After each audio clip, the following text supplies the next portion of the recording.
Hare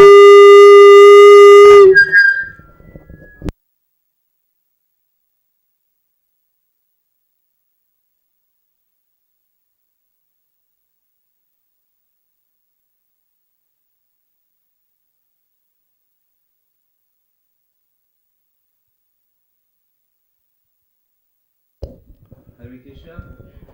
Hare Krishna. Hare Krishna.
Gentlemen, have a little pad and pen and please send it around.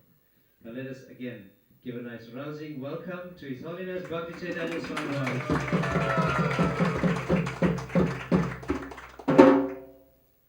Thank you very much.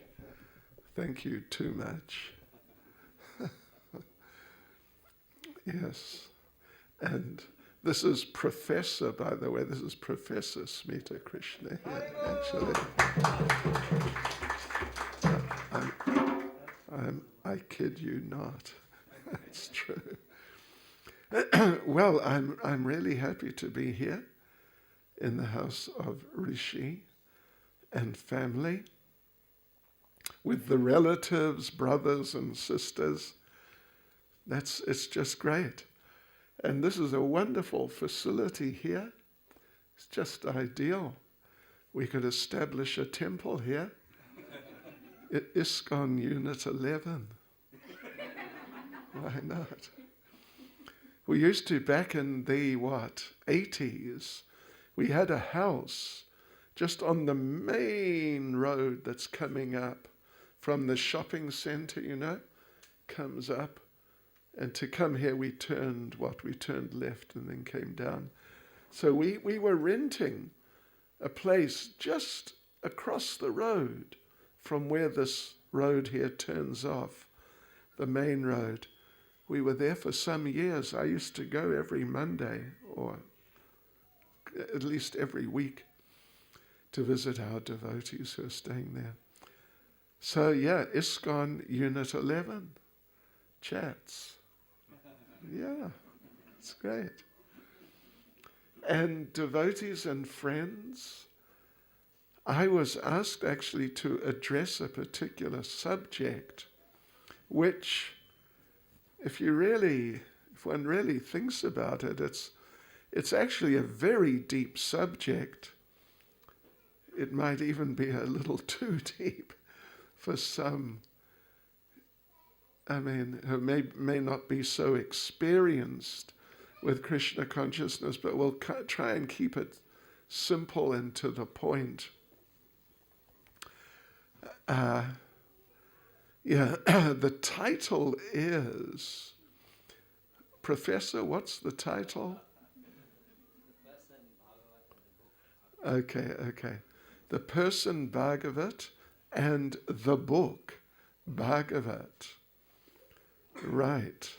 And some of you might be sitting there thinking, I know what a person is, I know what a book is, but what's this Bhagavat? And that's a fair question. So anyway, we'll get into it a bit in a simple, I think, and straightforward way. It's a very interesting subject.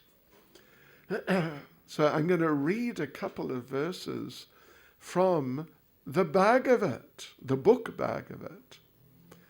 But first of all, devotees and friends, just repeat after me. Om Namo Bhagavate Vasudevaya.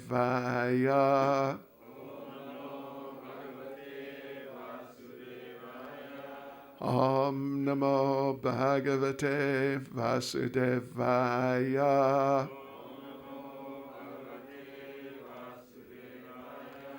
Om Namo Bhagavate Vasudevaya.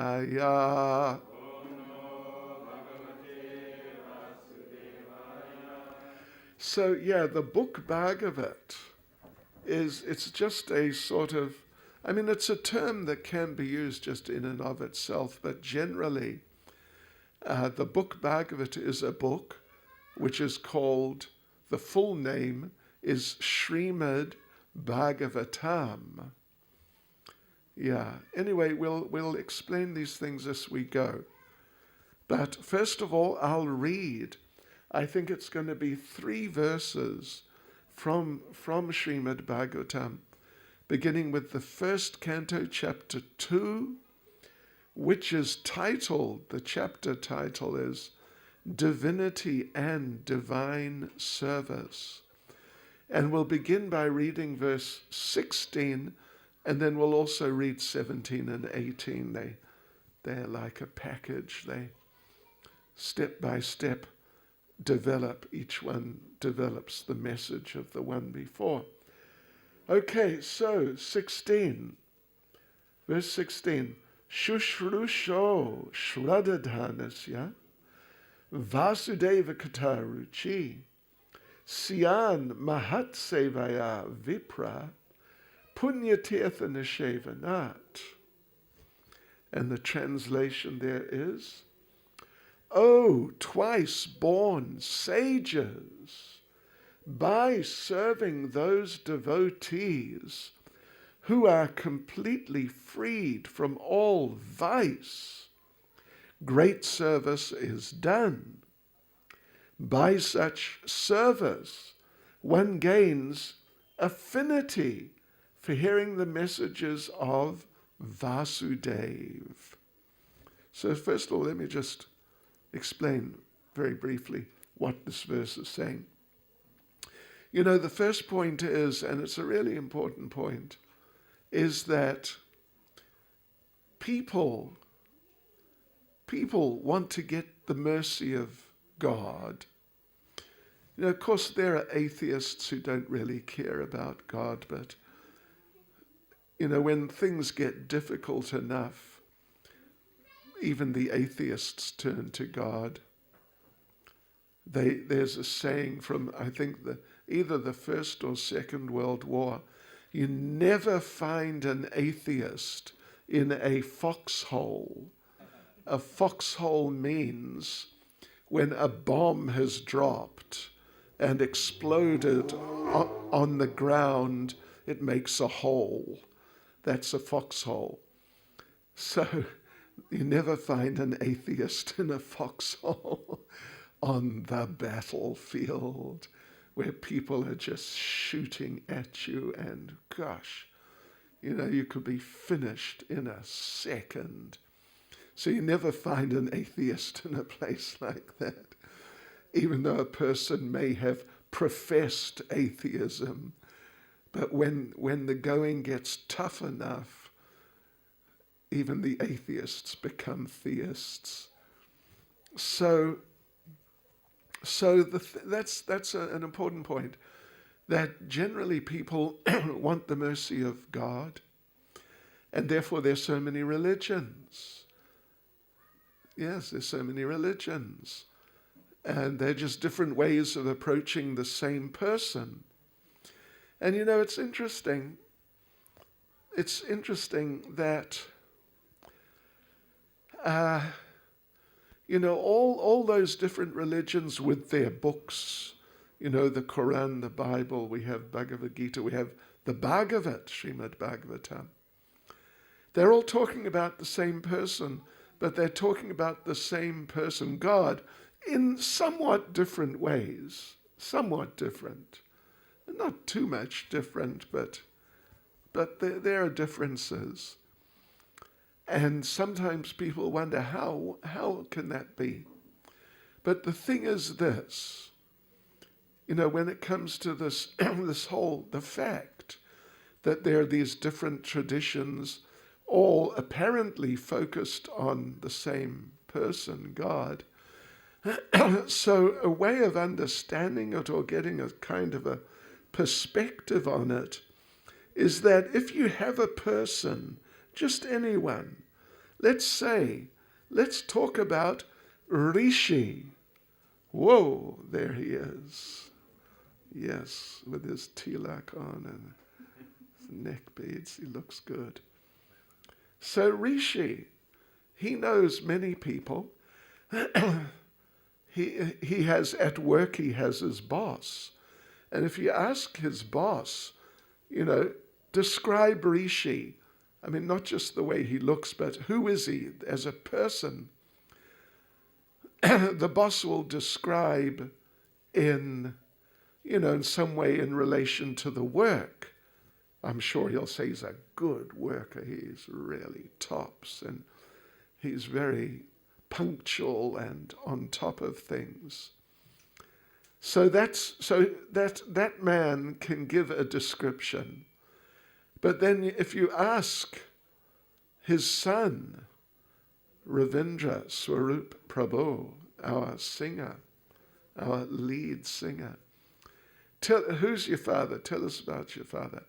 He's going to describe him in a different way, from the point of view that he's my father and he brought me up like this and that. And then if you ask Rishi's wife, tell us, about your husband, she's going to talk about him in different ways, bring out different points, how he's the father of the children and looking after the family and all that sort of thing. And if you ask Ananga Sundari, who's the daughter, she's going to describe him in a somewhat different way. Yeah. And if you and then some friends, he's got, brothers, right? And he's got sisters, and they will describe him in somewhat different ways. And then he's got friends, and then it's probably unlikely, but, maybe Rishi even has an enemy or two. Do you have any enemies? Not really. Probably not. But if he did, they would describe him in a different way. We don't like him for this and that. So if you get all these descriptions and read through them all, you probably think that all these different people are describing different people, but actually they're describing one person. So, to have different perspectives on the same person is not unusual, it's normal. So for people to have different perspectives on Krishna, on God, that's also, it's not surprising at all, because he's the biggest person. I mean, he's just someone extraordinary. Anyway, that's just kind of by the way. But what we were talking about, what we mentioned was that people want to get the mercy of God for different things. So how to do that? This is a very important question, because Krishna, God, He can give you such mercy if He really wants. Oh gosh. He can just do incredible things. And He's done, so often He's done just incredible things beyond what people even asked of Him. But on the other side, if you get into His bad books, you could say, no, your life can become such an incredible mess, disaster. So Krishna, He's a person we should keep on the right side of. We shouldn't offend Him. And be nuisances to Him. But rather we should really try and understand how to get His mercy and then try and do it. So this verse here, this first verse I just read here, it's addressing this subject, but in a way that perhaps some of us wouldn't really expect or hadn't thought about. Let me just read the verse again. O twice-born sages, by serving those devotees who are completely freed from all vice, great service is done. By such service, one gains affinity for hearing the messages of Vasudev. Vasudev is a name of Krishna. Because Krishna, when He appeared in this world, He's God. He doesn't have parents. He's the Father of all living beings. But when He appears, He accepts one couple as if they're His parents. And He interacts with them like that.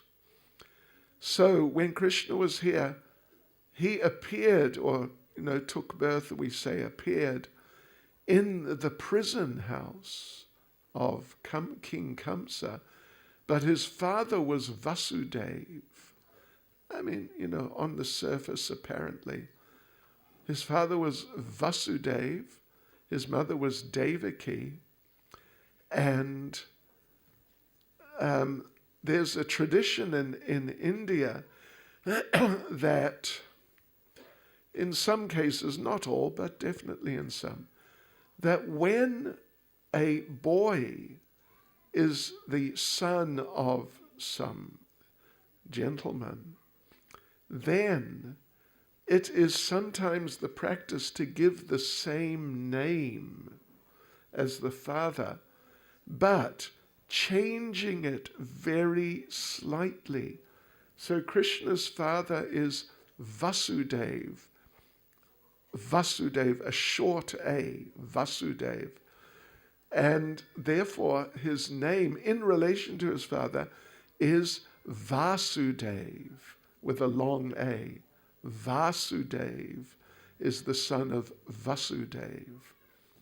So here, Krishna, this is actually a devotee, Sutta Goswami speaking, but he's saying, what he's talking about is, what will Krishna, what will God give you if He really feels, He really wants to give you the best He's got? What's He going to give you? That's a good question, isn't it? Yeah, because a lot of people don't know what to ask God for, what they could get if they used their heads and really tried to get the best thing. A lot of people think that if God is merciful to me, He will give me some money. Right? He'll give me a few million rands or something. Or if God is merciful, He'll give me a big house, big Lani house. in Unit 11. Chats. I mean, must be one of the... Anyway, it's okay. Yeah. I mean, this is a nice house. Better than the house we had up there. So, yeah. Or if Krishna, if God is merciful to me, He'll give me good health. That's also a popular one. He'll give me good health. But here, what is being said by this great sage, Sutta Goswami, is that if Krishna, God, is to give us the best thing that He feels He's got to give, He will give us an affinity, an attraction, an attachment for hearing about Him and learning about Him and coming to understand Him. Who is God? What is my relationship with God?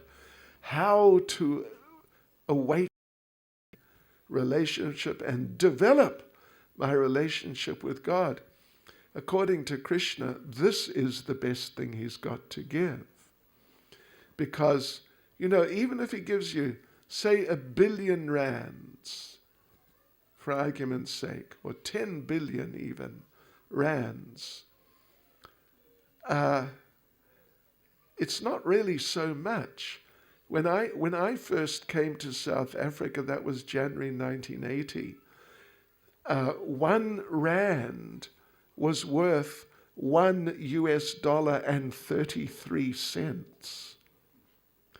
Now it's between 15 and 16 rands for $1.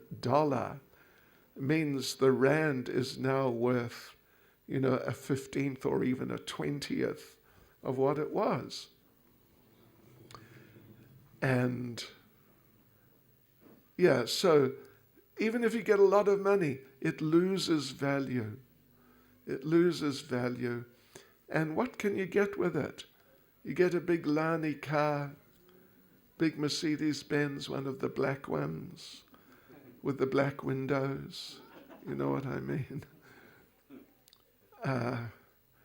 But in a few years it starts falling to pieces. I remember actually some years ago in our temple just nearby, in Unit 5, one businessman, very nice, friend of our movement, very nice chap, invited us to his house for a program just like this. So, okay, he came to pick us up in his brand new BMW, the big one, the black one. No, but the big one. Yeah, what do they call it? The 7 Series, I think. So he came and we got in and it's new. You can kind of smell the newness. And we pulled out of the driveway onto just about to enter the actual road there where the big car park is. And what came across in front, you know what came across? An old BMW, the big one, 7 Series, the old one, no kidding. And it stalled right in front of us, so we couldn't get onto the road. We had to get out and push him out of the way. And, you could see written on the face of our friend who's taking us to his house in his new one, you can see that he's understanding. My nice new BMW is going to be like this in a few years. So it's not such a big deal.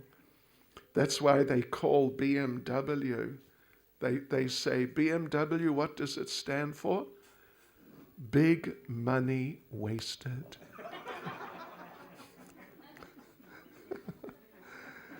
So, yeah. But if we can develop our understanding of Krishna, of God, and develop our relationship with him in a real way, then we can go to the kingdom of God. And their life is eternal, full of bliss and full of knowledge. And there is no such thing as death. Because even you get big, like a palace, like Buckingham Palace, the Queen. She's 94 or 5 or something. Her husband just, passed away. They were living there. Her husband was living there. But he's not living there any longer. He's gone. And who knows where he's gone. Yeah, so you live in Buckingham Palace. But in due course, you'll be kicked out. Even you got some, like a Rolls Royce or 2 or 3 Rolls Royces. But in due course, they'll get old and start breaking down. And like this. And if you've got lots of money and people find out, then the criminals will come and try and steal it. And if they don't get it, then, the government will come and tax it from you. So these things, material assets, are not really so valuable. But what is valuable is if we can develop our relationship with the Lord through understanding him and understanding ourselves and what is our relationship. And that's what is said here, that we can gain an affinity for hearing about the Lord and therefore understanding him. And so how do we do that? And this is very interesting here. It says, by serving the devotees.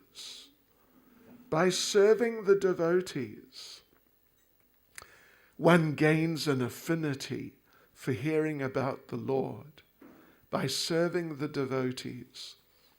How could it be that by serving the devotees, helping them in this way and that you find now you're attracted to understanding the Lord? How could it be? Well, that's because when Krishna sees that you are serving his devotees and pleasing his devotees, who are very, very dear to him, then Krishna becomes pleased with you. And Krishna thinks, all right, what can I do for this person? That's how Krishna thinks. Yes, because he takes his devotees to be like his little children. And, many of you are parents, you know what it's like. You have little children and you are very concerned about them. And if someone is nice to your children, then you feel that this is a good person.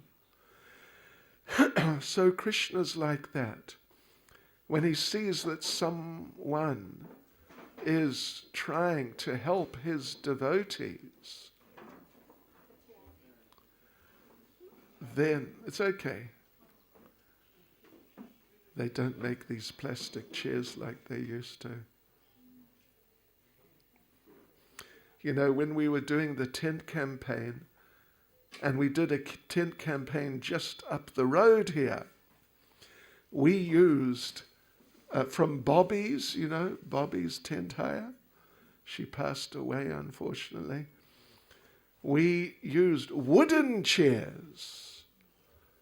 And when we were going to have a havan, then, if we didn't have enough wood,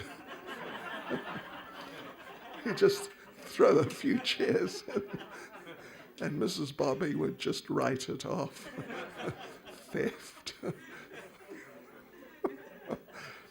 But anyway, this is a really important point, actually, that if we serve the devotees, if we serve those who are dear to Krishna, he appreciates us.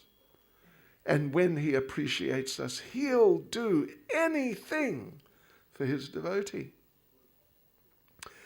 So in Mahabharata, Lord Krishna, there's one little incident where Duryodhana, he's one of the bad guys, he offends verbally, he insults Arjuna and Yudhisthira, who are friends of very dear cousins of Krishna. And Krishna gets angry with Duryodhana. How can you speak about these people like this? Don't do it. And Duryodhana says, I've got nothing against you. I didn't criticize you at all. I just don't like them. And Krishna replied, any friend of Yudhisthira and Arjuna is a friend of mine. And any enemy of Yudhisthira and Arjuna is an enemy of mine. Krishna identifies with his devotees. So, and the devotees, the term is, a term which can be used, is Bhagavat. Devotees are sometimes called Bhagavats. Bhagavat means of God. Srimad Bhagavatam, the book, it means the beautiful story of God. And then there are the person Bhagavats, who are the people of God. Bhagavan. Bhagavan is God, and Bhagavat means of God. So it goes on. Let me just go to the next verse. That Sri Krishna, the personality of Godhead, who is the Paramatma, the Supersoul in everyone's heart, and the benefactor of the truthful devotee, cleanses desire for material enjoyment from the heart of the devotee, who has developed the urge to hear his messages, which are in themselves virtuous when properly heard and chanted. So the verse before we read, it said that if you please the devotees, if you serve the devotees, then Krishna will be merciful. He'll give you that understanding so you can approach him and develop your relationship with him. He'll give you the understanding. Here, this verse says that if you develop that understanding, then Krishna will cleanse your heart of material desire. Desire for all these material things. We want a big television, the 84-inch one, so we can watch Bollywood. Wow. Ecstasy. Aj K Anand Ki Jai. If you understand what that means. Today's bliss. Ki Jai. Yeah. So, Krishna, if you serve the devotees, he gives you an attachment for hearing about him. And when you develop that attachment for hearing about him, by his mercy, he cleanses these material things from the heart. Lust, anger, greed, envy, pride, arrogance, these things which disturb people so much. So it's all his mercy. He cleanses the heart of the devotee who has developed an attraction for hearing about him by his mercy. And then the third verse, which is bringing us to the point, Nashta prayeshva bhadreshu nityam bhagavata sevaya bhagavat utama shloke bhaktir bhavati nashtaki, which means by regular attendance in classes on the Bhagavat, the book, on the Bhagavatam, and by rendering service to the pure devotees, the person Bhagavats, as we just said. So these two things, serving the book Bhagavat by hearing it, listening to the lectures from it, and by serving the devotee Bhagavats, the devotees of God. It goes on, by doing those things, all that is troublesome to the heart is practically completely destroyed. And loving service unto the personality of Godhead, who is praised with transcendental songs, is established as an irrevocable fact. So, yeah, this is very relevant to all of us. You're all good people, a number of you I know, and anyone who is a relative of Rishi is a good person in my book. Yeah, because he's a good fellow. His children are good, his wife is good. Yeah. So, yeah, these two things.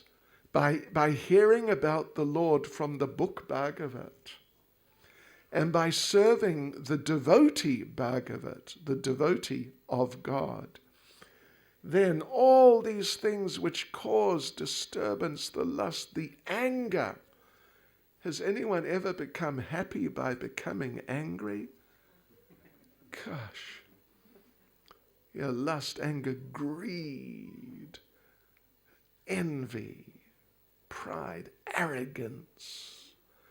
These are disturbing things within the heart, within our minds. So all these things are cleansed away when we do these two things. Listen to the recitations about the Lord and serve the Lord's devotees. So the question can be raised, and the question was raised and has been raised many times. Which of the two is better? To serve the book Bhagavat by hearing it, by reading it, studying it, and understanding your relationship with the Lord? That, or serving the person Bhagavat? Which is better? I will not ask you for your answers, because someone may say, both. But Srila Prabhupada was asked this very question. Which is better, to serve the book Bhagavat by studying it and absorbing its message, or serving the person Bhagavat? Which is better? Prabhupada was asked that question. And I'll tell you what his answer was, and it's a really important answer. His answer was that serving the person Bhagavat is more important. The person Bhagavat, who is living according to the book Bhagavat, is more important. The person Bhagavat is more important than the book. Because the person Bhagavat gives instructions from the book and lives according to the book, so demonstrates in front of your eyes the message of the book.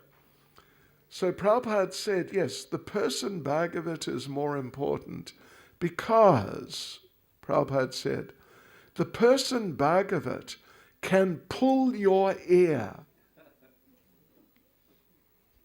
Can pull your ear. The book Bhagavat, even though it's really wonderful, it can't exactly pull your ear. If you read something in the book and you don't like it, you can always close the book and just put it back on the bookshelf, or you can throw the book away even, something like that. But the person Bhagavat, you can't just switch him off like that. the person Bhagavat may pursue you and keep on your case. Come on, come on. Don't do that. Do the right thing. This is the person Bhagavat. So therefore it's a very interesting point. Think about it. In one sense, there's no real difference between the book Bhagavat and the person Bhagavat, because the person Bhagavat is just giving you the book Bhagavat, the instructions and understandings from the book Bhagavat. So there's no difference in that sense. But there's a difference in that the person can get on your case and really correct you and discuss with you and debate with you. These types of things the person can do. The book cannot exactly do that, although it has all the information there. But it can't exactly sort of take you on. So therefore, in Krishna consciousness, for a person to accept a spiritual master who is a person Bhagavat, it's an essential part of Krishna consciousness, of the Vedic tradition. It's an essential part. To get a person Bhagavat who takes you under their care and knows you, who you are as a person, and understands who you are and what is good about you and what weaknesses you have. Because this all develops as a personal relationship develops. You get to understand the person. So to have a relationship with a person Bhagavat like that is just so valuable, it's essential. Otherwise, to try to do it yourself, spiritual life, buy the book in the shop and just go for it. Not that it's bad, but it's just not the same as having a person who knows all those things and knows you and is interested and concerned enough about you to get involved in your life and help you to develop your life in terms of the Bhagavat. I hope that's, understandable and not too sort of esoteric or complicated or something like that. But it's really the subject which we were asked to talk about. The book Bhagavat, the person Bhagavat.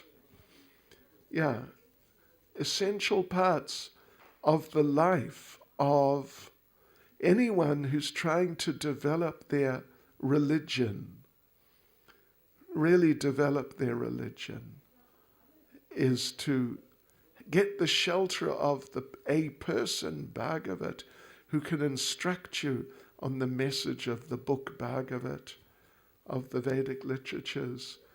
And then you find your life becomes transformed completely, improved. Yeah, this is what happens.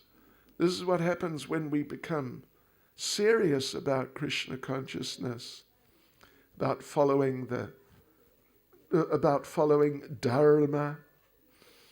Dharma ultimately meaning our relationship with God. So, okay, these are some thoughts. These are some thoughts on the subject. And now we got some questions, is it? Should I read them or You should, yeah. feedback zone? Okay. Hare Krishna. Thank you very much, Marge. I think you, as you mentioned, really might be a complex topic, but you presented it to us for within our limited understanding. You made it very, very easy to follow. A question from somebody in the audience. Is it true that the battle of Kurukshetra and the Bhagavad Gita are separate? In a word, no. How's that? Short and to the point. You know, I don't know if you've been. Have you been to Kurukshetra? Haven't been? I don't know if any of you have been to Kurukshetra. Kurukshetra is a place. It's actually a small city, or a big town, or a small city in North India. I've been there a few times, spent some days there.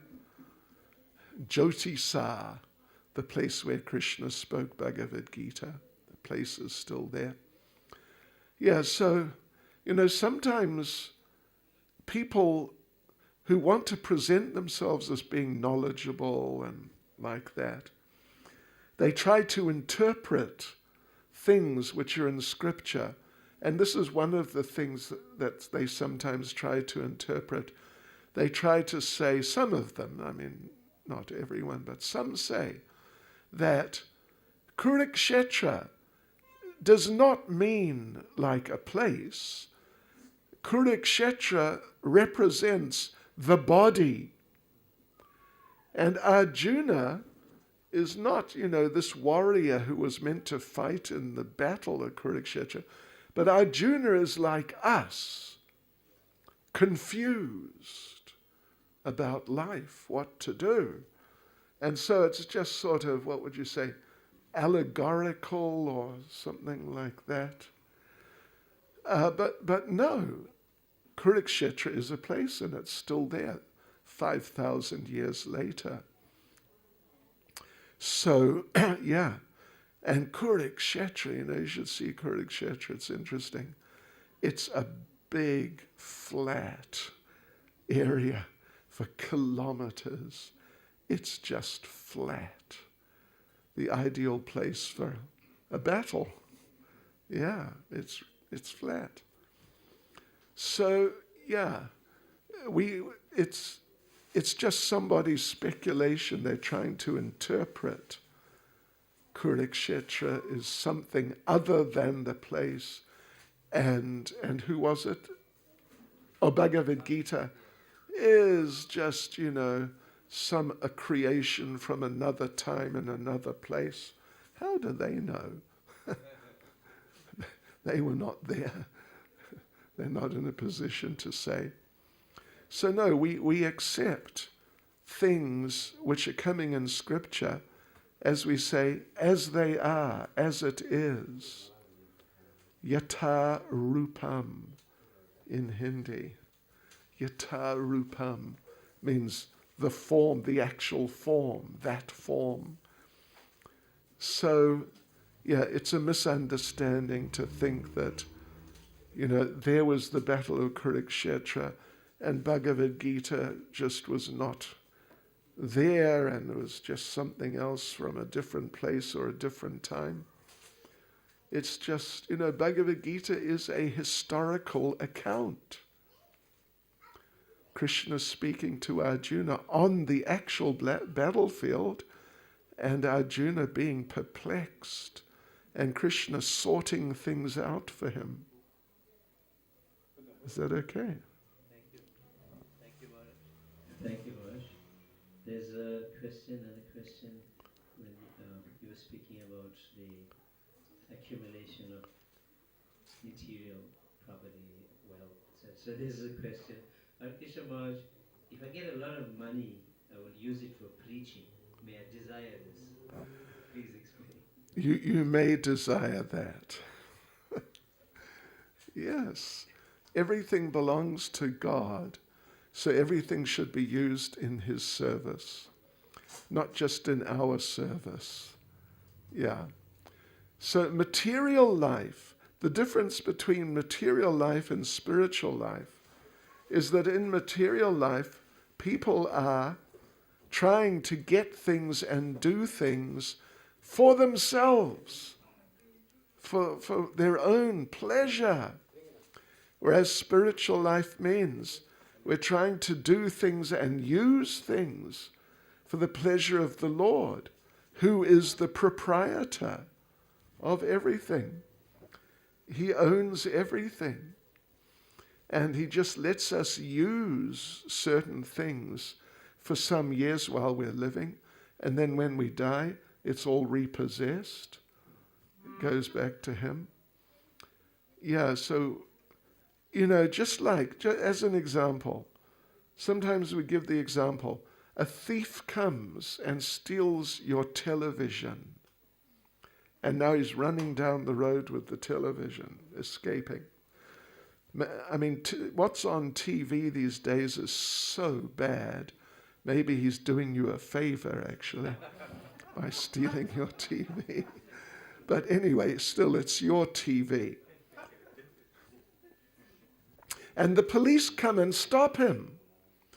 The police come and stop him and try and, take the TV back from him to return it to you. Now, if that thief then starts saying, hey, leave my television, that's not right, is it? Because it's not his, it's your television. So, yeah, there's this, when we think that things are ours, it's a mistake. It all belongs to Krishna. It all belongs to God. But now, it's sort of under our control for the time being, and so we think, it is mine. But it's sort of like misappropriation, that actually it belongs to Krishna. So, yeah, then to use whatever's available in the world for the pleasure of the Lord, that's spiritual life, that's Krishna consciousness, but not to just use things for ourselves and just improve our material comforts and all that. Maharaj, there are 2 questions left. Hare Krishna, you mentioned devotees are sometimes called Bhagavat. Can it be considered as all devotees, or is it specific devotees? That's Bhagavat. Okay. Well, not all Bhagavats. It can be applied broadly. It can be. Generally, it's applied to advanced devotees. But actually, ultimately, anyone who is a devotee can be called a Bhagavat. But just not all Bhagavats are equal. Different Bhagavats, different devotees are on different levels. But in the context that we read, it's using the term Bhagavat to refer to more elevated devotees. And that's the general use. But, at a push, you can apply it to anyone who's a devotee. Just some are lesser and some are greater. Thank you, Maharaj. The last question. Maharaj, you mentioned the importance of a spiritual master. The internet or society is full of so-called spiritual teachers. How does the layman distinguish between such an array who are competing for his mind, ... and money? ... Yeah, and money. Of course you have to be able to decide who's authentic. But how are you going to make that decision? The thing is, ultimately, 2 things. One thing is, ultimately, we have to take information from the book Bhagavat, actually. Because the person Bhagavat is the person who is living according to the book Bhagavat. So to understand if someone is living according to the book Bhagavat, you've got to know something about the book Bhagavat. Otherwise you won't be able to decide.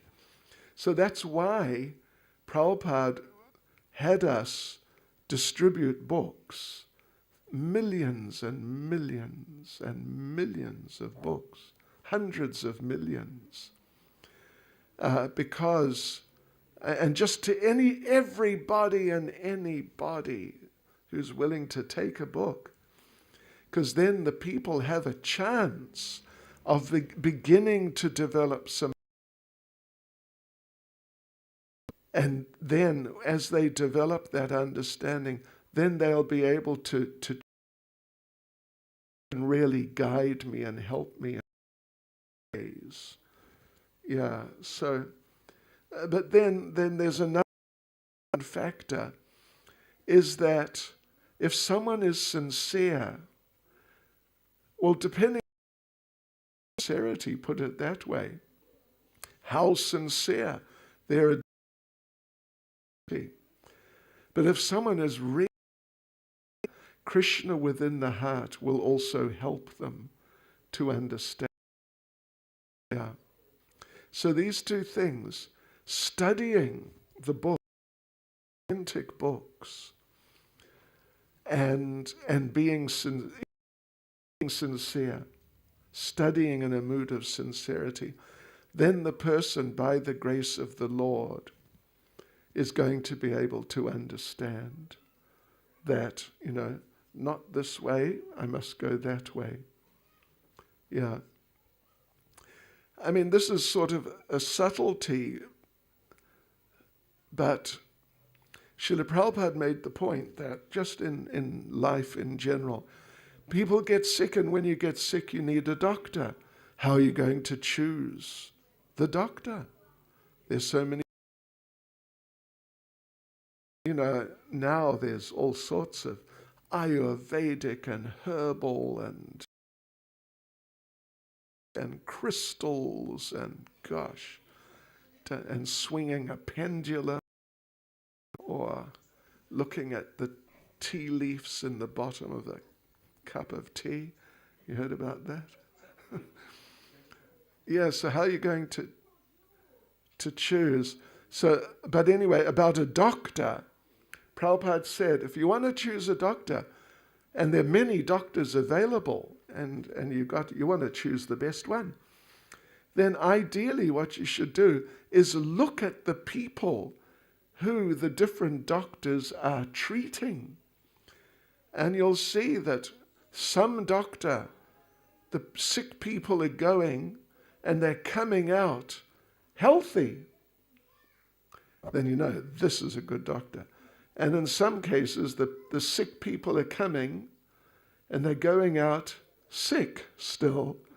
And then you know, no, we'll avoid this one. So, of course, one needs a little bit of understanding to start off with. That's why we said the books. We have to refer to the books. But the thing is that if you study the people who are following the different processes of religion, and you see that some people, they're following a particular process and they're becoming free from bad habits and all these negative things. They're becoming free of them, and they're really developing a sense of consciousness of God, and they're engaged in the service of the Lord. Then you know, well, this is good. This is a good process. But then in some other process, the people are remaining. They've still got their bad habits. And they just have sort of clever, in inverted commas, clever excuses for why I am still addicted to whatever it is, some very material thing. Why I'm still addicted, but oh yes, I'm a very religious person. It's just a status symbol for them. So yeah, we have to be able to look at who is following the different processes and see who's becoming free from sinful life. Yeah. And see who's really engaging in the service of the Lord wholeheartedly. And that will help us to understand what path to follow. Theek hai. Sab kuch. Not kuch hota hai. Okay, go ahead. That was the last question. Okay. Just wanted to work out your schedule. You're going live at 5:05. No, no, at 6. We just got to leave at 5:30 in 15 minutes. Yeah, we can do it right now. And we have some books to give out, so maybe we can do that later. Do you want to give out the... I don't need to. Okay. I got to leave about 5:30. That's the thing. Hare Krishna. So thank you very much to His Holiness Bhakti Chaitanya Swami Maharaj. Let's please give him a nice round of applause. And we are also very, very appreciative of your attentive listening. When we're speaking about book Bhagavat now and the person Bhagavat, we are seeing the Maharaj epitomizes the person Bhagavat who's living the principles of the book Bhagavat. And hence is one of our great devotees in our movement from whom we can learn so much.